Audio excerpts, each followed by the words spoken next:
Okay, we're live, folks. Happy Wednesday. Hello, Welcome everybody. to the podcast. Hey, Dan. Hey, Adam. How are you? Good. Just still can't get over the meeting yesterday. It was full of fireworks.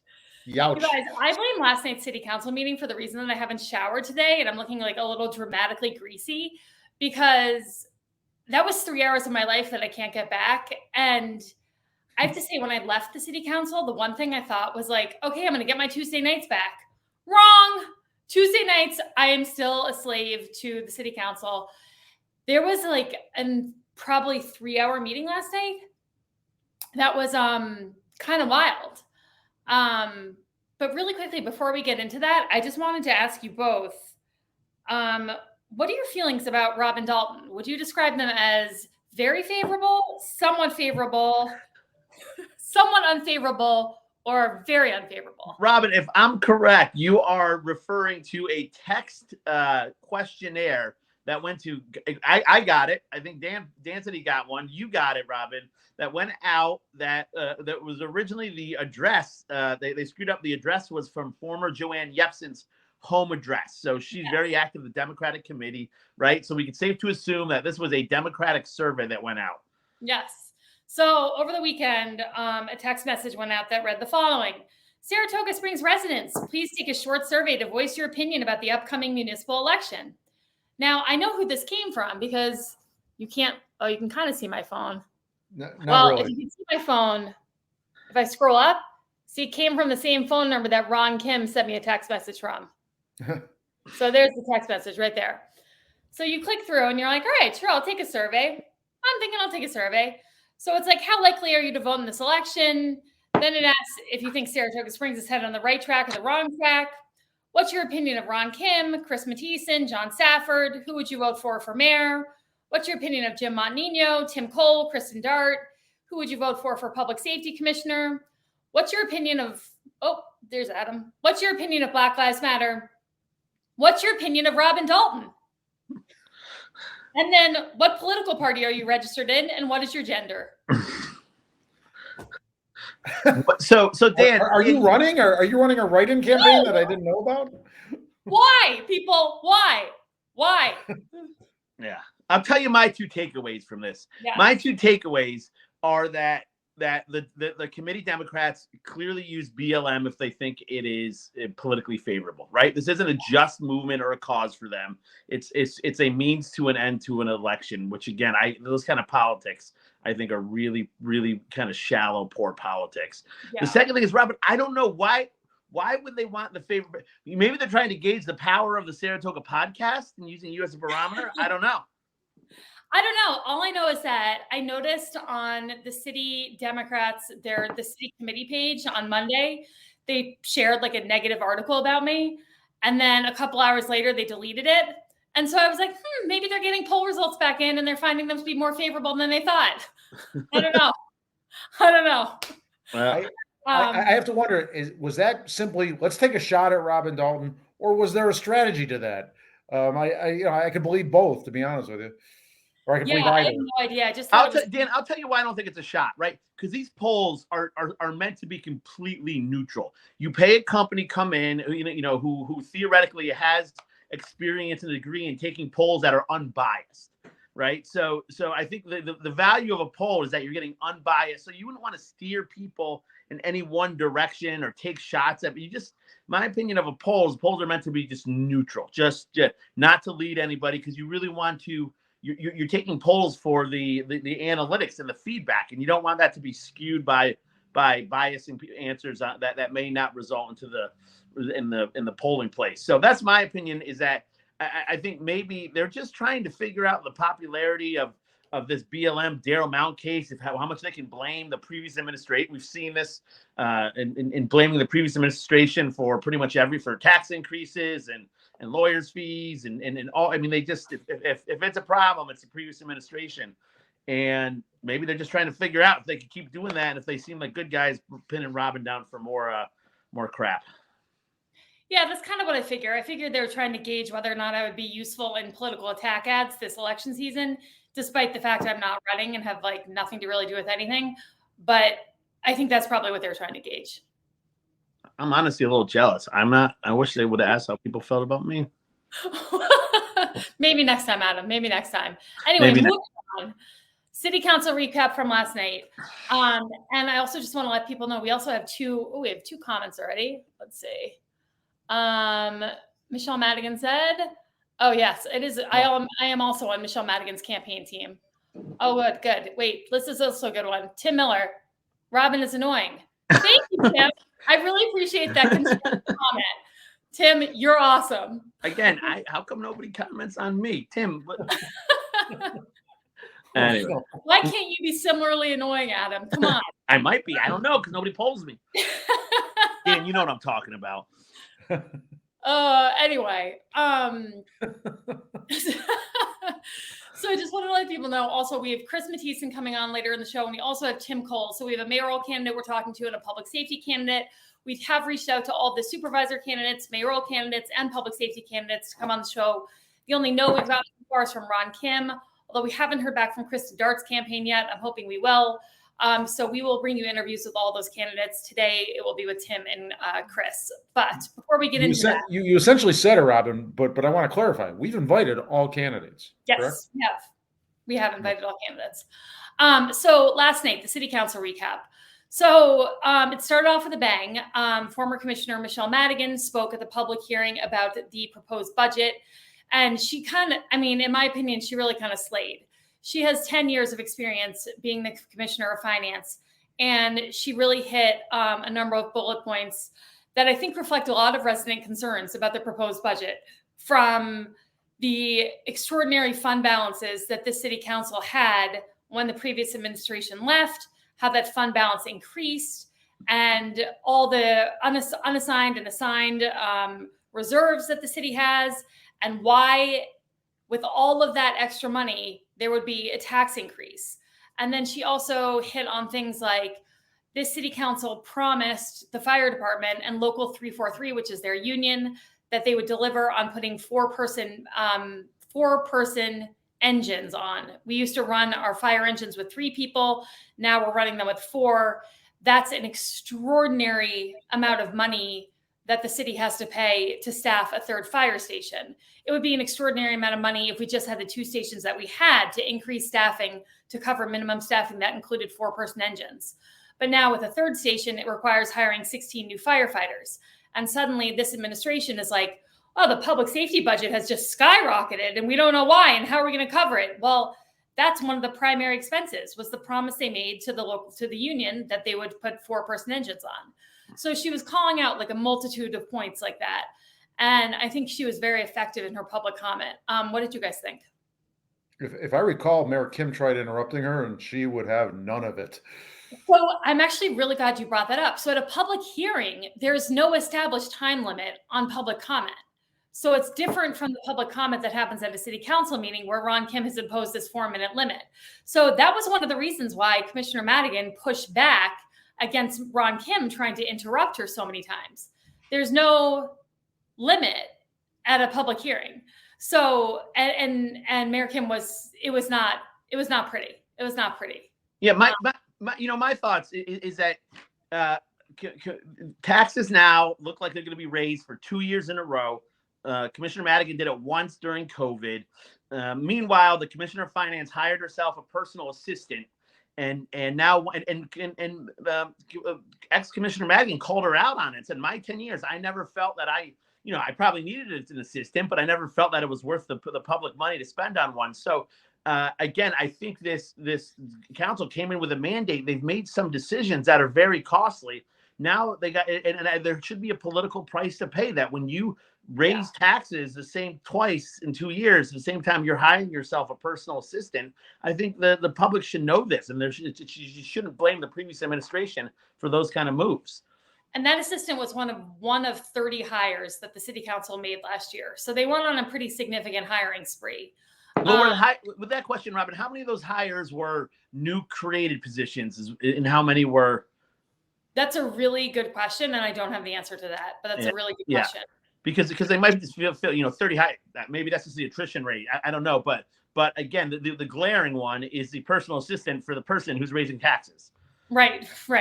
Yeah, no, absolutely. She was wisely careful. Sorry to interrupt her. She was very wisely careful not to criticize the four person engines, but she said once you made that decision, you had an obligation to properly make sure you budget appropriately after that. She sort of called them out in a tactful or in a tactical way, I guess you could say. You guys, we've got a lot of comments. Should I throw some of these up real quick? Why not? Okay, let's see. We have one on the poll. This was not a poll intended to be scientific or done by any professional. This was done by Joanne Yepsen, even had her address on it. I promise there was a less than noble agenda. Yeah, Gail, I agree. She rarely has noble agendas. Commissioner Madigan says she's hoping to be on next week. And then there may be a limit allowed on public hearings, but historically, city councils have not had time limits. If that's changed, I'm not sure when or how. And then Gail also said, note that while trying to interrupt Michelle, Kim did not make any attempt to address those who were yelling from the back and bullying her while she spoke. Yeah, there were a lot of people yelling from the background. And then also there were 39 new hires. That's a lot, you guys. That's a ton of people. That's a ton of people. And yet they still don't have a full police department. I mean, my God, priorities, you know? And then, of course, there's the glaring issue of Travelers dropping the city as its insurance carrier and an almost $1 million cost that the city is going to incur on an ongoing yearly basis to find a new insurance carrier. I mean, that's going to be a huge budget issue. Yeah, this is bad because this is totally self-inflicted. You could see it you could see it playing out. This was maybe 6 months ago. Commissioner Moran spoke to this, saying if we pull risk and safety, then this will happen. And sure enough, Robin, you were in there. I'll let you describe exactly what happened. But the city's being sued by the risk and safety officer. We have no risk and safety officer. And Travelers in their letter said, you are being dropped for your approach to risk and safety. So no matter how many times, again, you want to yell previous administration, this is just if Mayor Kim would have kept things status quo, we wouldn't have been incurring this huge increase, this huge cost. I totally agree. So like the crux of the problem was that the risk and safety director, who for, almost 20 years was Marilyn Rivers, who did a phenomenal job. That job function was in the Commissioner of Accounts department. Ron Kim argued last year for it to be moved into the mayor's department. Commissioner Moran argued vociferously against that. And one of the things he said was that Ron Kim had told him personally that he didn't believe the city of Saratoga Springs even needed a risk and safety management program or this position. And so when Ron was able to finally successfully move the position into his department, the Marilyn Rivers, the former director of risk and safety, retired, sued the city for a hostile work environment, and then Ron Kim never filled that position, even though he had a list of eligible candidates from civil service ready to go, many of whom had great experience, qualified, ready to go. He did nothing with it, left the position vacant, and then kind of transferred some of the responsibilities over to one of the city attorneys, but really just didn't take it seriously. And we saw last night also in public comment, this is kind of wild, you guys, in the middle of public comment, a process server went up and was like, during the public hearing, and Ron Kim was like, this is a public hearing. And she was like, yeah, I don't care what it is. You've been served. Mm-hmm. And she was serving the city with a lawsuit. Oh, did you see that, Dan? I missed that part. No. Oh my God. I was like, what is happening? It was freaking wild. I was like, what the hell is happening? So apparently, Mike Grandy. That's great though. That's funny. I have to give public comment a 10 out of 10 because for entertainment factor, because it was just across the board. You couldn't parody a show better than what was going on. It just was just hilarious. And you're right, we laugh, but how serious is all this stuff? As you guys were talking about, this is like such a debacle city government lately, and it just continues. And let's face it, Ron Kim is the favorite to win this election. Things could happen, but right now, if you had to guess, it seems like it's Ron Kim's to lose. Not because of anything he did; he does a lot of things wrong, but he's got the party backing, he's got the support of the committee and so forth, and the politics of it. It is just it is humorous. Let's face it. It is. Someone said this stuff is better than Netflix, and it's true. But it's so serious and it's so bad in the end that we're all going to be harmed. I know. And I think one of the things that Commissioner Madigan said last night was that, because one of the things that happened was that the Public Safety Department had their budget workshop, and Commissioner Songvi and the other city council members, they were really negative talking about the commission form of government. Then they were really negative. Commissioner Songvi said it was, she basically took personal offense to the public safety budget request, the requested budget from public safety. She was just horrified by what they had requested. And she went through the public safety budget and just kind of like eviscerated it and what they had requested. And one of the things that Commissioner Madigan pointed out was that you're not shaming Commissioner Montagnino, which I think was kind of the intended effect, was to try to say that Commissioner Montagnino can't manage his department. You're shaming all the chiefs, the sergeants, the lieutenants, the clerks, all the people that are actually the faces who run that department, who put together those budgets, who are trying to reflect a need in that department. You're shaming the people in the department, you know? And yeah, I'm not sure where I was going with that, except to say that these things are sometimes entertaining to watch, but the real life consequences are serious and dramatic and bad for Saratogians and the people who work in City Hall, especially. I hope the voters are taking notice. And there's only a couple of contested elections this year. What a terrible shame of that. All three of us, we have those on the council that we, lean towards liking and those that we lean towards disliking. But it's just a shame that there's not a true two-party system here. I think the Republicans gave it everything they got this time around. It just didn't work out. I hope next time around, and not because I'm pro-Republican. If it was all Republicans, I'd be saying, geez, I wish the Democrats would get their act together so we can have some real choice in this city. One-party rule is bad. Mike AB says polling shows that they're in a dead heat, Ron Kim and John Safford.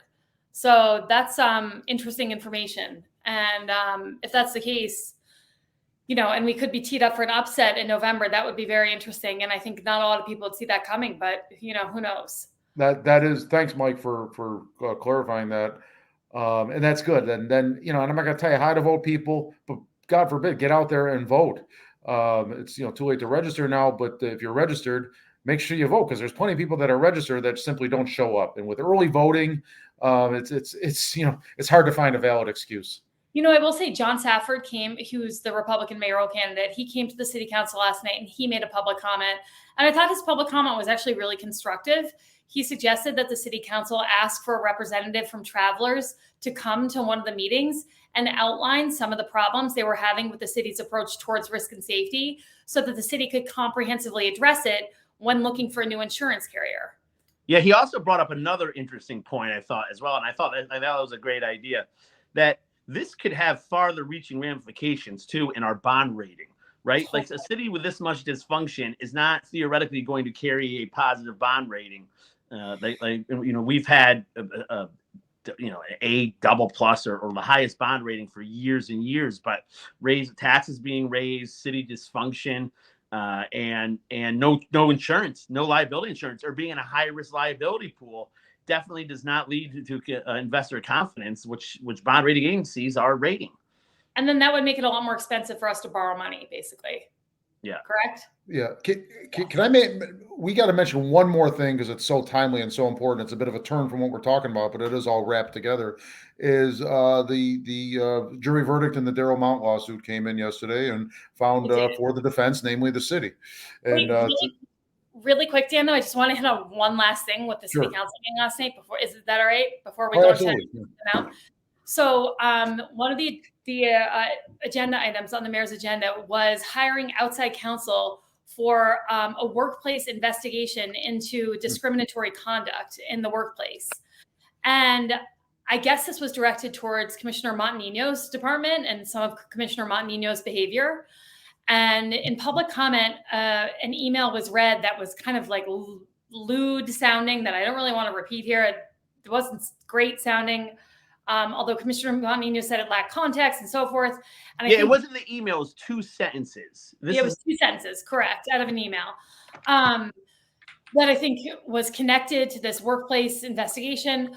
But the wild part of this was that, so the agenda item is read, it's seconded, there's discussion, and then Commissioner Montagnino says he wants to offer a friendly amendment to this agenda item.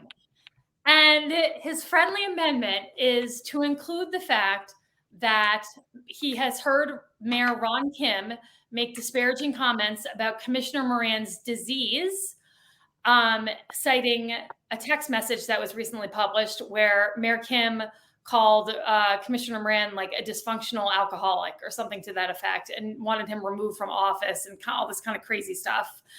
And then he said that he wanted, there were apparently multiple times where he had heard or other people had witnessed Commissioner Moran call people the R word or call people the fucking R word.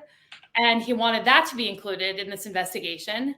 And then he also wanted included an allegation of Commissioner Songvi accusing a police sergeant of trading sexual favors for allowing someone to get out of an arrest. And she had said that not with factual basis, but as a rumor that she repeated. He wanted that included in this investigation. And then he also wanted included when Commissioner Golub said that the police department would be more likely to listen to a wealthy white woman than they would be to listen to a person of color.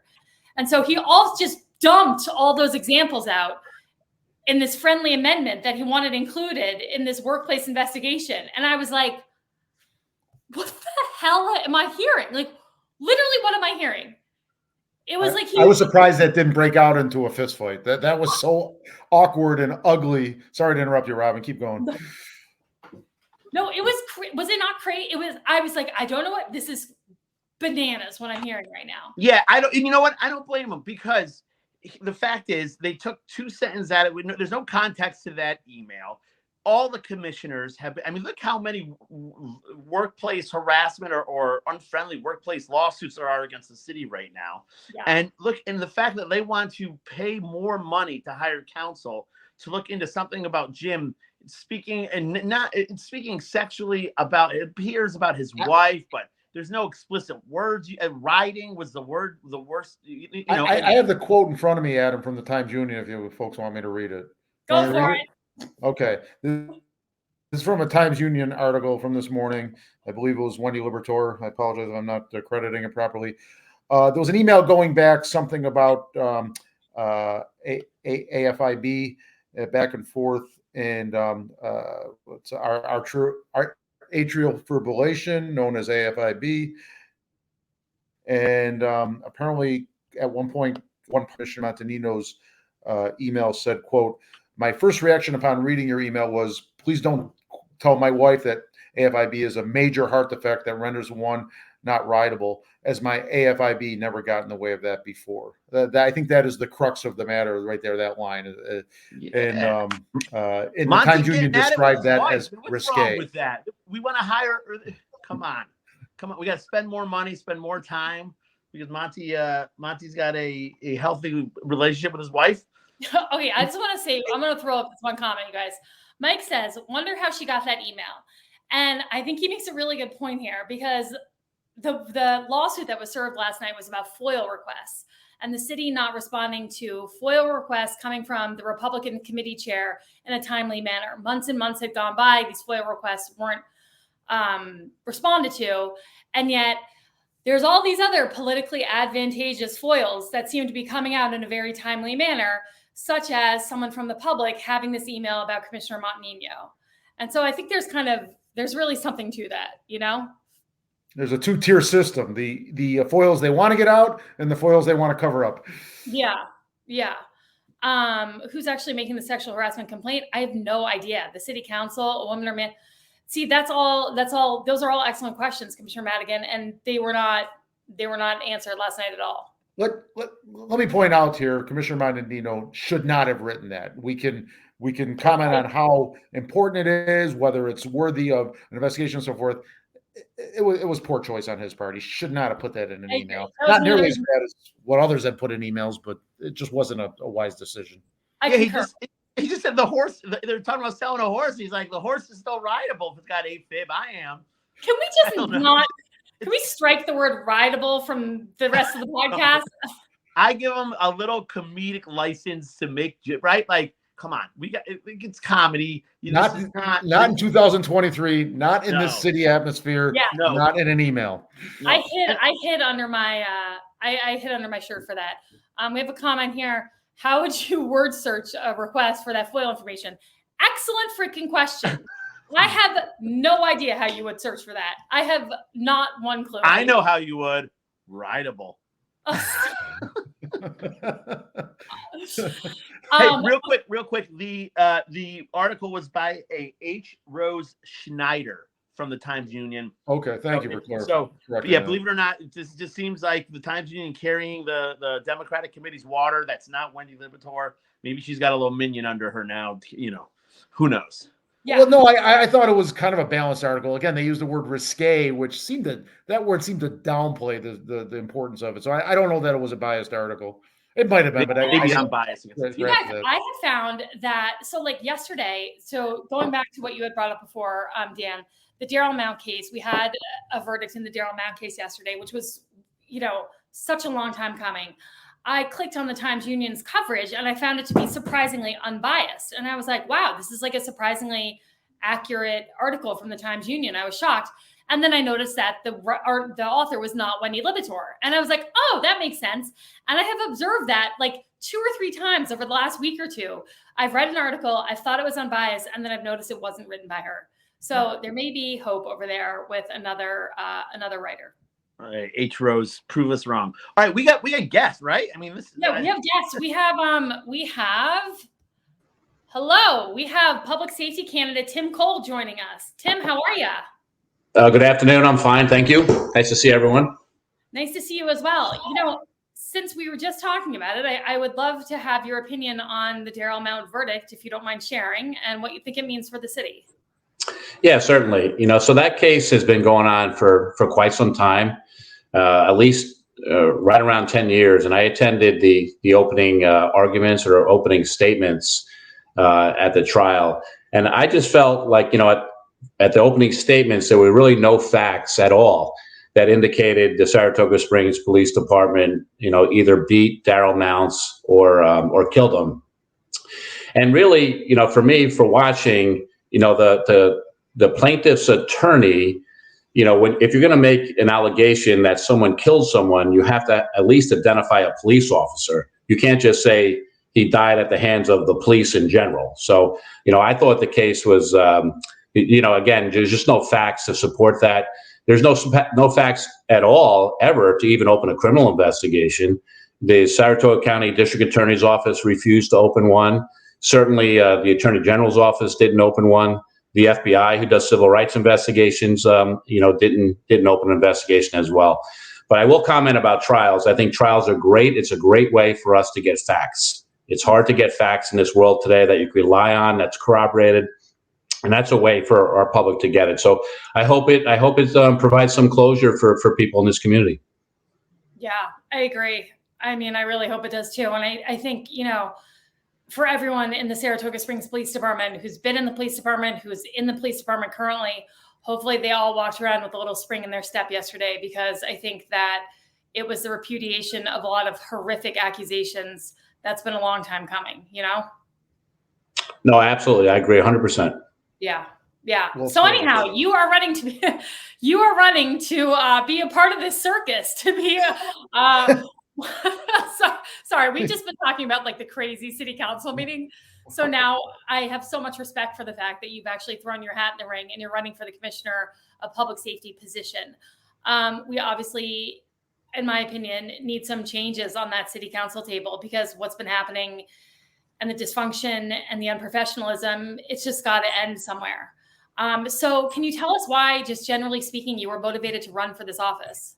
Yeah, no, absolutely. And it's been ongoing for about a year. The city has some challenges with a growing homeless population, which is certainly not unique to Saratoga Springs. That's happening in many cities in America.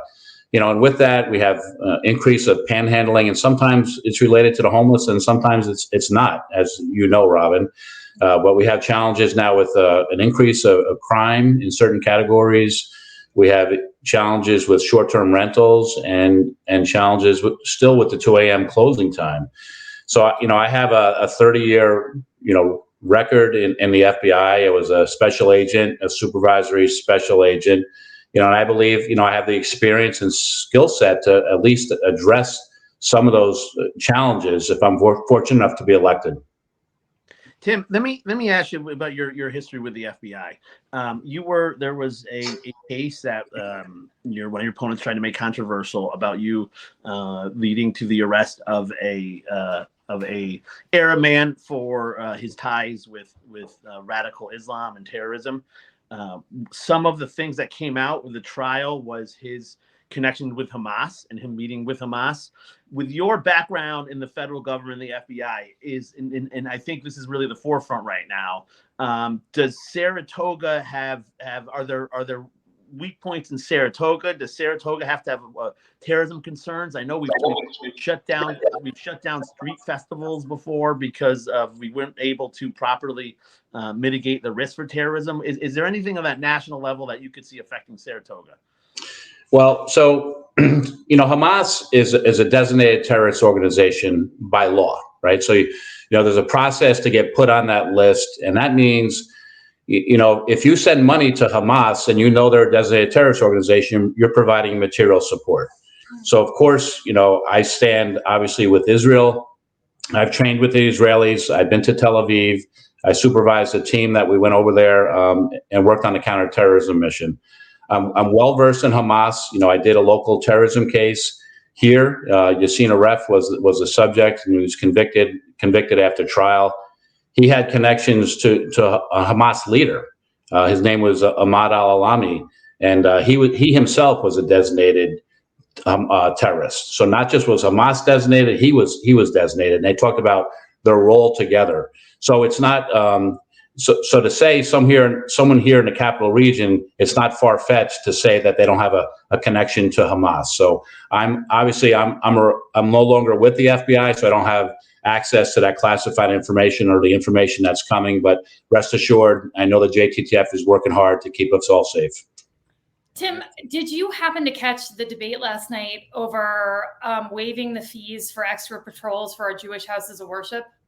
Yes, I did. Yep. Can you give us your thoughts or feelings about that debate? Because I found it to be incredibly demoralizing. Well, it's a little confusing to me because if you have, in other words, if you're in a city and you have a threat posture that increases, right? So anywhere, and let's use the synagogue. Of course, the Saratoga Springs Police Department is going to do extra patrols there, to keep those folks safe. And they're going to coordinate like they do every day with state and local partners who are on the Joint Terrorism Task Force. The fee situation is a little confusing because I know there's police agencies, even Albany Police Department, they collect fees for special events like the Freihoffer's Run. They charge extra fees for police overtime. Even I know, like in New York City, like at the Yankee games, I have really close friends that get hired they get a paycheck directly from the Yankees because they get paid for extra patrols. So I think there's two separate situations. If you want extra patrols, you can pay for that service, but your general policing should be obviously the responsibility of our police department. Yeah. And so to be clear, Tim, these patrols at the houses of worship, are they extra patrols or are they part of the responsibility of the Saratoga PD? Yeah, so that's the question. So, if the synagogue says, hey, we want 5 cars here 24/7, that's above and beyond, they would have to pay for that. Right. So because Saratoga Springs doesn't have that capability. So they'll do it. But Saratoga Springs, I know, will do whatever they can to keep them safe based on the threat. Right. And the vulnerability. And if they didn't have enough resources like they always do, they would call in the county sheriffs, they'd call in the state police, they'd call the FBI, and we would give all the resources necessary to keep those folks safe.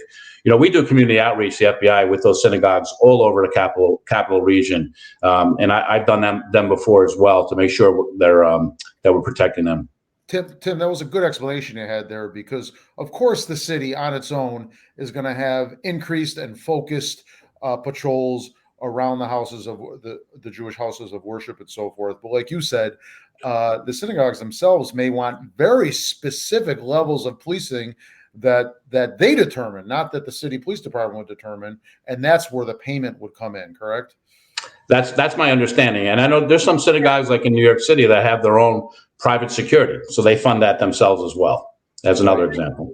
I think that was what made it so confusing last night, was that it was contextualized as 2 hours of extra patrols every day at $75 an hour from now through like the end of November or December. And so it was like, which was like $150 a day, but it wasn't clear if that was part of what our stepped up policing would have been anyway, or if that was beyond what we were already delivering due to the, active threat level that we're all like aware of. So I think it made it all really confusing. But at the end of the day, it was 5 people all agreeing to the fact that these Jewish houses of worship shouldn't be charged for the police patrols now in this context at all whatsoever. All 5 of them agreed, but it led to like 30 minutes of arguing. And it was just ugly arguing. Really attacks and ugly arguing. Yeah, and I will say it was confusing for me as well, and I'm just providing the explanation that I think was reasonable. Tim, but I think. I've got I guess it's sort of a follow up. Let's go ahead a few weeks. Things, this is still an election. It isn't over, but you've been hitting the pavement since May, I think. You've been campaigning hard. Things, the way things fell with 3 candidates, things may be looking good for you. You've been smart enough in the past to say it isn't over till it's over. Ain't over till it's over. Yogi Berra, going to another Yankees reference. November 8th, let's say you win. You are the commissioner-elect. What is on your mind at that point? What is going to keep you up at night? You've got almost 2 months before you take office. What are the first 2 or 3 things, the most important 2 or 3 things you think you would have to address as the public safety commissioner in this city? Yeah, I think, and I come from a background of prioritizing threats and vulnerabilities, right? So everyone has limited resources. You need to prioritize the threats. So when I look at it, what's a threat to the city or vulnerability for the city is the growing homeless problem. If you look now, we have the low barrier shelter, the one on Adelphi Street. They have 30 beds. Now the Code Blue shelter is going to open up with 75 beds. So that's 105 beds now.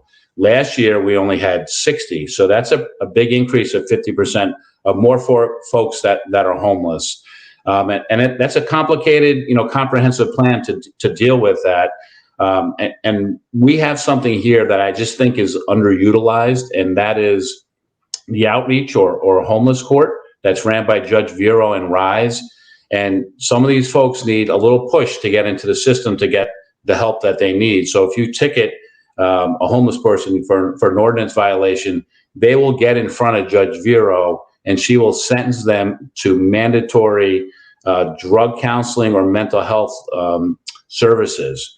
And that is a cutting edge program that we have in Saratoga Springs. And I just don't think it's being used enough, so that's something that is of interest to me. I want to work with that and try to get the homeless the help that they need for sure.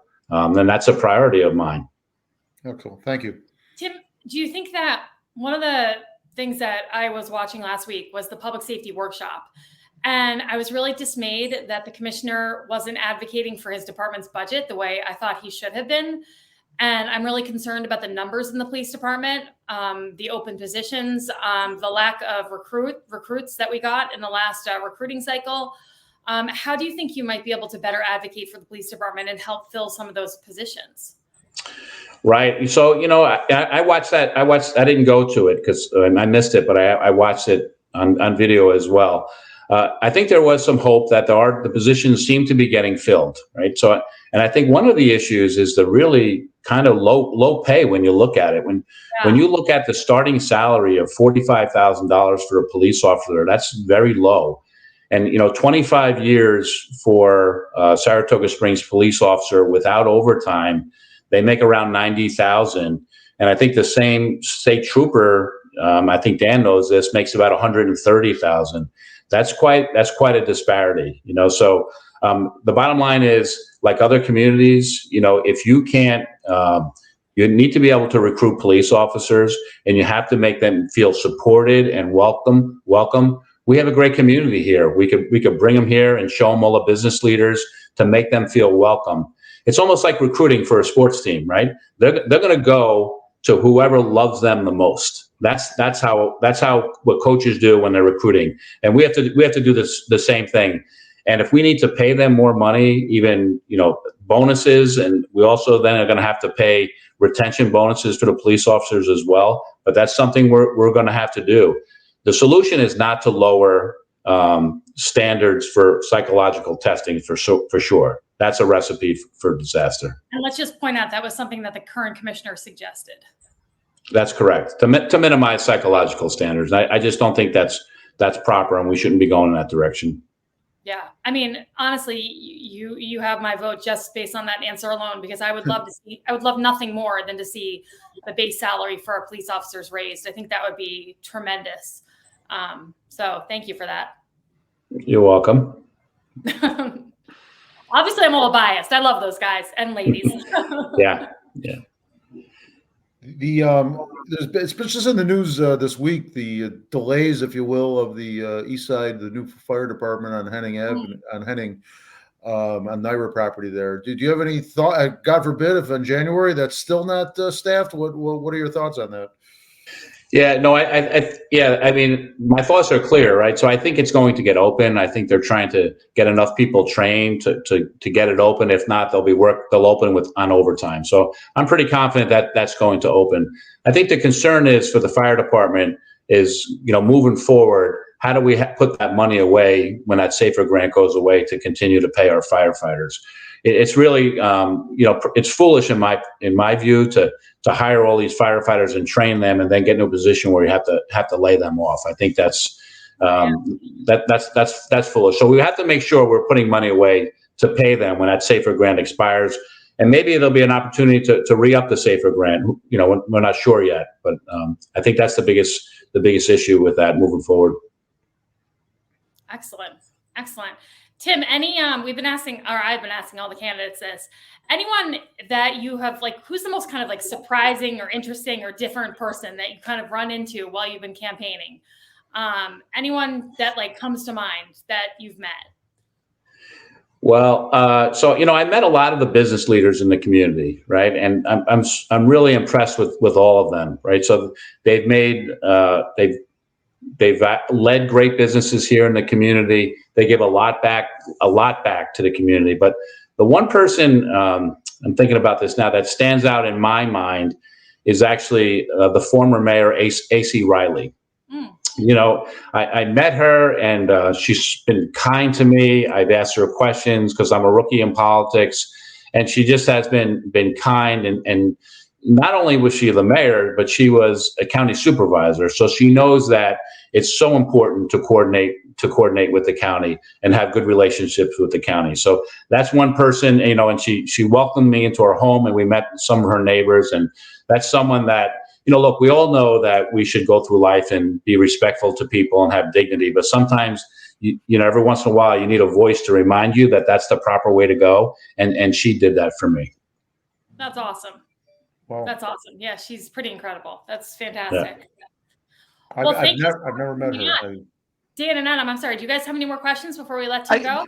One last question. You've talked about how crime is rising in Saratoga. And maybe we've covered this already. Is there one? All right, this is the low-hanging fruit that I can do on day one or week one or month one as the new commissioner of public safety to make Saratoga a safer city.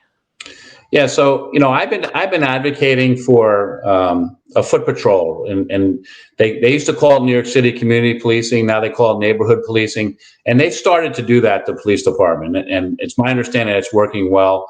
They call it a beat cop, right? So that's the police officer that's walks up and down Broadway. He or she learns the vulnerabilities of the businesses. They learn incredible information.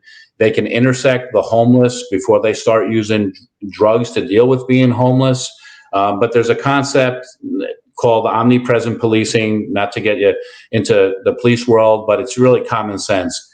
If a bad person is going to commit a crime, they say a police officer, they're not likely to do it when the police officer is there. So that's something that I need to look at. I need to work with the police department, with the union, to see if we could expand that, because I think it would be a great success. Tim, Excellent. my last question for you is, we saw last night, we've seen it for really a year plus now. This city council at times is going after some others' throats within the council. How is Tim Coll gonna be someone that is a bit of a peacemaker, gets along for the common good? You're in the One Saratoga party, which is city before party. How will you be an asset in that vein?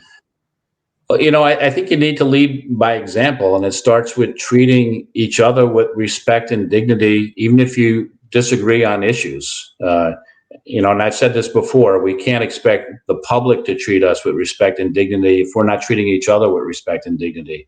And I think that goes a long way, right? If you just you have to be consistent, and I'm not saying I'm perfect or anyone's perfect. Sometimes, you might lose your temper. I understand that. But really, we need to treat each other with respect and dignity. And then, obviously, I've been a proponent of a sergeant of arms model. At least let's talk about it to see if it's feasible here in Saratoga Springs for the city council meetings. I think that's such a great idea. And not to toot my own horn, but for 2 years I've sat on that city council with some of the nastiest public comment sessions we've ever had in a really heated environment. I did not lose my temper once. I mean, you can go back and look at those meetings. It's not difficult to sit there with some kind of decorum and professionalism. And I think that you're so dead on when you say you have to lead by example, because how do you expect your colleagues, members of the public, to behave better than you do?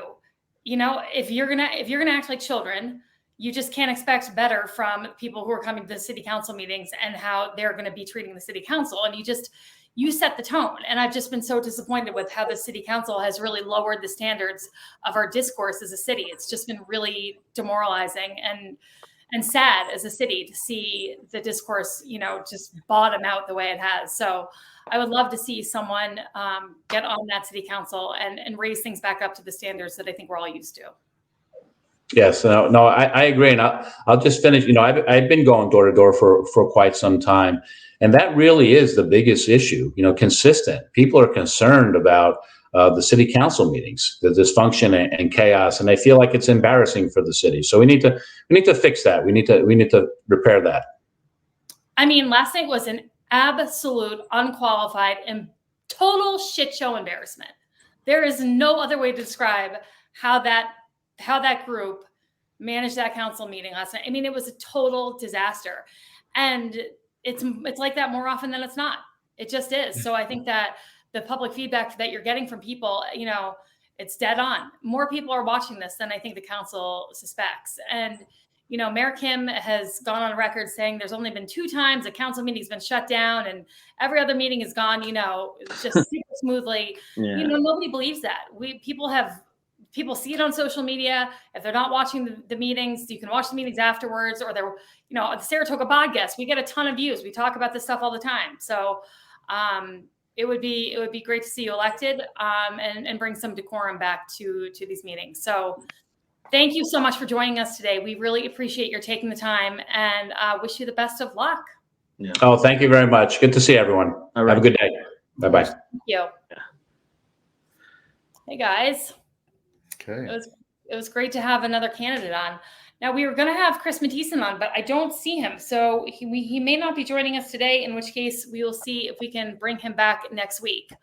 But it was great to have Tim on. And I just think one of the assets of his experience is that he's obviously had to deal with so many different types of people in his FBI, with all of his FBI experience and all the different things he's done in that capacity. And I just think you really need someone who's dealt with a lot of challenging personalities in different agencies and different bodies. I mean, you need that kind of experience to come in and manage this group of people in particular, 3 of whom we know are going to be sitting there for the next 2 years. Yeah. I agree, Robin. He gives me just incredible confidence. Things are in his favor to win. I hope he wins. I expect him to win. We need a new council next year. And even if it's some of the same people, meaning the interactions and there needs to be cooperation and common good. And Tim could be a catalyst for that, as well as, possibly one of the other mayoral candidates. But like I said earlier, they both got, at least one of them has uphill battle. I also just want to say, sorry, I didn't mean to interrupt you, Dan. Yeah, go ahead. I know Kristen Dart has also worked with a lot of different people in a lot of different capacities, and I would love for her to come on and talk about those with us. I just think it's really important. And I know she's done good work on the Civilian Review Board, and she's volunteered in a lot of capacities in the city. And so I'd love for her to be able to come on and discuss those, because I don't want us to talk about this race as if she's not in it. She is, and she has gotten support from this entire city council. And save for obviously Jim Montanino, who's running, she's gotten support from a lot of the Democrats in the city. And so, yeah, let me just, really interesting. I thought about last night, and this happened with two different people connected to the Democratic Party committee. Oh yeah, Otis Maxwell, the head of the Democratic Party, got up there and talked about the Democrats and the Democrats winning, and he said he hopes to see the 5 of them back. He clearly was, without coming out and outright endorsing Jim Montanino, was endorsing Jim Montanino. Then there was another gentleman associated with the Democratic committee, and Robin, maybe you knew who he was. And he talked about Jim Montanino and how they expected him to do great things, and you were waiting for him to pounce, and he said, right? You stood up to the BLM trying to shut down our city meetings, and it just kind of came out of nowhere. So it seems like some really institutionalized Democratic figures are there supporting Jim. It was really interesting. What were your thoughts on that? And do you know who that guy was? I'm so glad you brought that up, because actually, so Ron Kim did this interview with WAMC with Lucas Willard. And in the interview, Lucas said, he asked, is there a division in the Democratic Party in Saratoga? And Ron Kim was like, no, what are you talking about? There's no division. There's a massive division. Mm-hmm. And last night we saw that on full display. The chair of the city Democratic committee sat there and endorsed the 5 sitting city council members, which includes Jim Montanino. There was another person from the city Democratic committee who represents District 2 that came and spoke very flatteringly about Jim Montanino to a city council that has all endorsed a person running against Jim Montanino. So there's clearly a big divide between. Where's area 2? What Robin? District 2. I actually have no idea off the top. All right. I should know, but there's so many districts, and I don't know District 2 off the top of my head. Do you, Dan? I do not. You mean voting district 2? Is that what? Yeah, voting district within the city. Yeah, I don't know. I would guess the west side, but I just simply don't know. While you're looking at them, I just have had Kristen Dart started earlier and tried for the Democratic endorsement, I think it would have been hers to get. She would have gotten that endorsement, but she started late, and therefore she really only had one option, and that was independent route. Now, there are many conspiracy theories about her candidacy, that she was convinced to run by the city council, some of the city council members who have this disdain for Jim Montanino, simply because they wanted a spoiler candidate on a third party line to ensure that Jim Montanino lost, and that she was made whatever promises, moving forward in terms of, I don't know, politics or whatever. And that's why she entered so late. I have zero idea if there's any truth to that. But again, I would love to talk to her about why she chose to run as a third party candidate, why she chose to run on a community first independent line, and what she truly thinks her chances of success are on that line. Because Adam and I both know it's virtually impossible to get elected if you don't have a major party line, meaning a Republican or Democratic line. And as I understand it, Robin, you invited her on this show. She confirmed that she received the invitation, but she still hasn't followed through to actually get on. Is that correct? I've invited her twice. The first time she was going to talk about it with her team and get back to me. She didn't get back to me. The second time I've asked her for her email address. I sent her an email inviting her on the show, and I haven't heard back from that invitation yet. Okay. By the way, Mary Flanagan, who knows everything about everything in terms of local politics, shout out Mary Flanagan, said District 2 is the north side. Thank you, Mary. Appreciate that. So anyhow, I would just love for her to come on just to get a balanced, view of all the folks running for this position.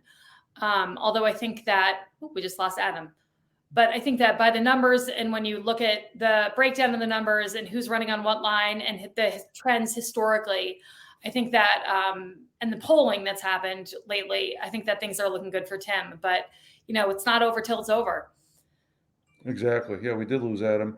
Yeah. District 2, North Side. Does that mean the Skidmore district? Is that what the No, North Side is the other side of town. North Side is like over. Oh no, I'm sorry. You're right. North Side. Am I making this up? No, East. Yeah, North Side like is North over. Broadway in essence. Yeah, correct. Oh, Adam's back. Okay, there he is. Okay. Uh, Should we jump to Cheers and Jeers or? Oh, wait, Charlie. Yes, Charlie Samuels just said, make sure you talk about yesterday's mass text from Matisse and disparaging Kim. Yes, there was a text message that was sent out yesterday. I did not see it. I guess you didn't see it either. I got this one too. I get all the text messages. Where is it? This text message was it was a quote from WNYT about it actually wasn't. Oh yeah, it was disparaging Tim. So Kim. It was a quote from Jim Montenegro talking about the city's insurance liability, and then failed Mayor Ron Kim being responsible for the city's liability insurance being dropped. And then it was on election day. You have another option, former Commissioner of Public Safety Chris Mathieson. So there's that. Yes, there was another text. We're getting into text message season, you guys, and I will say mailer season in mailer season, it can be a little intrusive though. The text messaging, I will say, if you haven't like opted in for these text messages, and obviously, not all of us have opted in for all of these text messages. I'm sure I opted in for the Chris Mathieson one, but I'm sure I did not opt in for a Joanne Yepsen survey. Thanks, Joanne. With your name on it. Yeah. Yeah, shout out Joanne again. Anyhow, should we move into our cheers and jeers, you guys? Because we're coming up on. Yeah, let's do it. All right. What do you got? All right, I'll go. First, this is everything we talked about. There's a lot going on nationally. Mayor Kim, by one of the speakers yesterday, who we know and like, and I forget his name, but he's always there, was positive messaging, talked about the city Bill. and Mayor Kim, Bill, taking a stance on Israel. And I will cheer Mayor Kim. He's been very, I think, very clear on he's showed up for pro-Israel rallies. He had a moment of silence at the meeting yesterday, the city council meeting. So as much as we like to barb him sometimes, there's things that are larger than local politics. And so cheers to Mayor Kim for showing his support for Israel. My jeer goes to the head of Democratic Party, Otis Maxwell. I was in a Facebook debate, and I'm not one of these people who needs everybody to come out and shame Hamas, but I do need political leaders too. I do need political leaders to take a stance, and he in this Facebook argument we're having really took a neutral spot, where there's bad guys on both sides. And it's like Donald Trump saying, "Oh, there's good." No, what Hamas did after these attacks needs to be condemned. It cannot be equated to what the Israel, but whether you like the Israel government or object to what they did, it's nothing like killing babies and burning people in front of their families. And you cannot equate these two governments and this terror organization with a legitimate, duly elected democratic government, one and a small little one in the sea of authoritarian governments. So jeers to the head of the Democratic Party for not taking a stance and saying, listen, we pray for the Palestinians, we pray for the innocent who are dying, but what Hamas did was horrendous, and it was on a level that the Jews haven't seen since the Holocaust. So sorry guys, I know sometimes my cheers and jeers get heavy, but anyway. No. It's personal, you know what I mean, and it's important, so we understand. Yeah, you go through life with the last name Israel. You learn to have a certain bond. But all right, so you guys lighten the mood. I can go light because I was thinking to myself this whole time, like, wow, you're right. This is heavy. It's serious. It's important. What I have is much lighter. I won't say it's unimportant, but it's hyper local and it is lighter. So I got two cheers. A shout out to both Bike Toga and the YMCA a week and a half ago. They had their first ever Saratoga Fall Foliage Ride. Unfortunately for them, Saturdays got rained out. They actually canceled it ahead of time because they just didn't want to put any bicyclists in danger, which was difficult to do because people came in from out of town, but they did the right thing and safety first. Good for them. On Sunday, they did bike and they had a good time. Their first time out, they had a 92 registrants. So awesome. Good for them. Build upon that. They're going to have it next year, I believe. That's their stated intention when I spoke to them about a month ago, anyway. So they're going to build on that. So good for them. It's important. It could be, it could be a bit of an economic driver. You look at the Boilermaker, for instance, the big run in Utica. You can't get a hotel room there. You can't get a restaurant there. So this could build in a few years. So good for them. A really positive thing. Sticking with the bicycle vein on my second cheer. Union Avenue out near Saratoga National. They added the bike lanes there. It looks beautiful. It looks safe. I guess everything's relative when you're talking about bicycles on a highway, but safer than it ever was. They're clearly marked. There's some spacing there.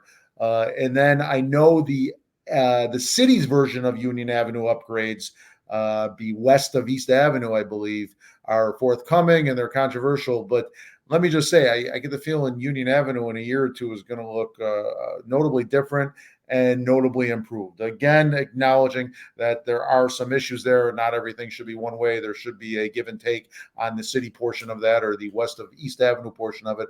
But I'm high on what Union Avenue is going to look like as a former resident of Union Avenue. I'm going to do a quick cheer for pretty much everybody who came out last night and public commented. I think it takes a lot to put yourself in the position of coming to the city council meeting and making a public comment. And we had a lot of residents come and make really articulate, they really thought them out public comments. They were very passionate about what they were saying, and I applaud them for coming out. I also want to applaud everyone right now who's running for local office, because local campaigns right now with 2 or 3 weeks left to go, you're really in like the grind mode, and it's exhausting and it's hard, and it just gets more exhausting and harder over the next 2-3 weeks. And so I just want to applaud everyone running for local office. We appreciate you. Jeer, I'm going to jeer myself for not taking a shower because I look like shit today. And also on a more serious note, there was a public comment made by Oscar Schreibel last night at the city council meeting about the 9/11 ceremony. And I know it was a couple of weeks ago, but he talked about how there were 3 former New York City firefighters there who lived through 9/11, one of whom was on a ladder company that was right at the base of the World Trade Centers and was the only surviving member of his fire company. Anyway, sorry. They were all just in the back row of the 9/11 ceremony here. And it was really hard to hear about. Anyway, you guys take over. Sorry. Yeah, Oscar's comment was, and I thought was about how these firefighters were acknowledged, but more so how a 9/11 ceremonies really should not be politicized. Yeah. That they should be about the first responders. They should not be about mayors and city council and hopefully next year, whoever is the mayor will, and this is again not quite a criticism of Kim, because I think this is how it's been done for since 9/11, since we've had these, but that going forward, 9/11 ceremonies should really be done by the people who answered the call and who are answering the call today. Sorry, unexpected 9/11 emotion. I'll go back to the shower. Should have taken a shower. Unexpected 9/11 emotion. Apologies. It's just a tough one for me. But I was just really happy that he brought it up because I think it's important. He made a really good point. And, I just wish they hadn't been in the back row. I guess that's what I'll end on. But all right, we're wrapping up another great Saratoga podcast. Thanks, you guys. I appreciate it. Let's ride on out of here. Yeah, next week we will be on probably Wednesday and Thursday to get all of our candidates in. So we may see you on a doubleheader next week, but we look forward to it. So thanks, everybody, and we'll sign off. Stay charming, Saratoga. Thanks for watching, folks.